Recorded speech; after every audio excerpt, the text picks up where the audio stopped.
Hi, I'm Jennet Ingle, the 5-Minute Read Maker.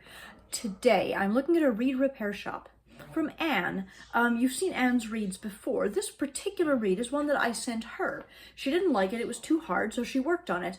And, did an okay job, but it still wasn't easy enough for her, so she sent it back to me to see what I could do. And I actually feel like probably many of you are or have been in this boat before. You get a commercially made read from somebody else, it's not quite suiting you, and you do a little something and it doesn't exactly make it better. What do you do next? Well, that's what I try to answer in this video. This particular video, it's extremely close up. I was trying something different with my phone. I don't know whether you will like seeing it this way or not. But I actually did feel like there was enough value in what we talked about that I wanted to share it anyway. So you'll let me know perhaps if you get seasick looking at the reed knife that close, or if you like it. Let me know in the comments. First read, this read is one that I sent you, was too hard for you, you worked on it, and now it's really too hard. And the question is, can we salvage this read? So what I observe is that it is at 69 millimeters at this point, which feels a little short to salvage.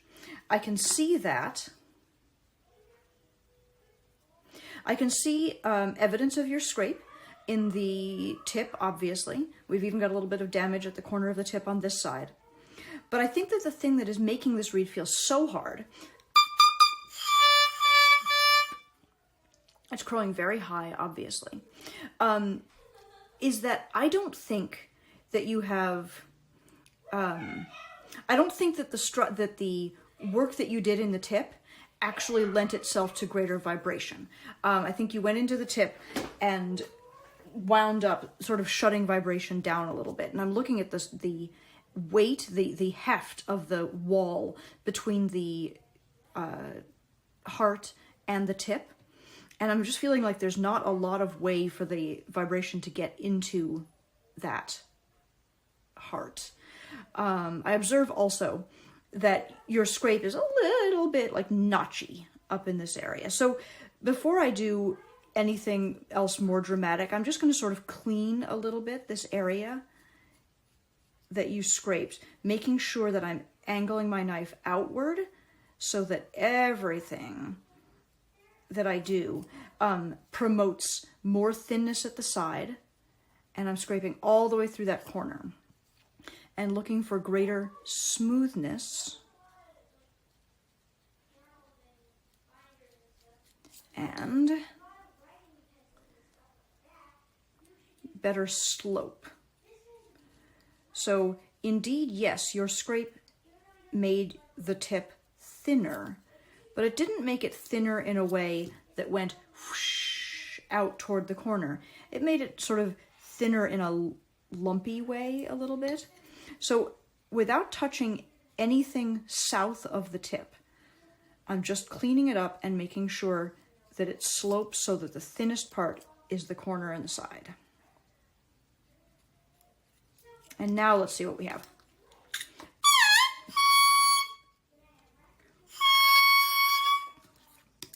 Well, we don't have a crow anymore, but the response feels easier to me. Now, if I want to find a crow, I need a way for the vibrations to get from the nice thin tip, which we've got now, into the heart. And I'm going to start, I'm looking at symmetry, and what I can see is that the heart on this side seems thinner but longer. The heart on this side is thicker but shorter. Obviously, I can't put length back on this heart, but I am going to very gently thin this side, mostly at the sides, just arcing very gently over.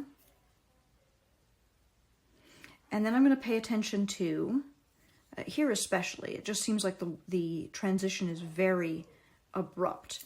So I'm going to move not even a ½ millimeter back. I just want to sort of ease this transitional area so that vibration from our thin tip can get into the heart. One more side of that.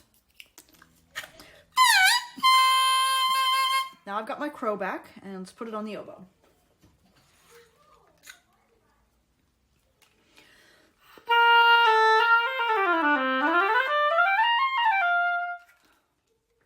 And that, to me, feels really, really good. So I'll send this back to you. You'll let me know what you think. I don't think that this is still too hard. We've gotten the tips so beautifully thin. And I'm not even worried, actually, about this tiny bit of damage up here. Like, I see it, but the reed seems to be working really well, and I don't want to clip it anymore to get rid of that little nick. So I'm just going to leave it there, because the reed's playing nicely. And crowing nicely. This has been a Reed Repair Shop episode. As always, please go ahead and click subscribe to the channel here if you're watching this on YouTube. Maybe even click notify. It would be great for you and for me both if you are subscribed to my channel. And of course you can find me at jennetingle.com for all of your reeds and cane and oboe reed classes needs. So find me over there, and I will talk to you soon. Thanks so much for watching. Have a great day.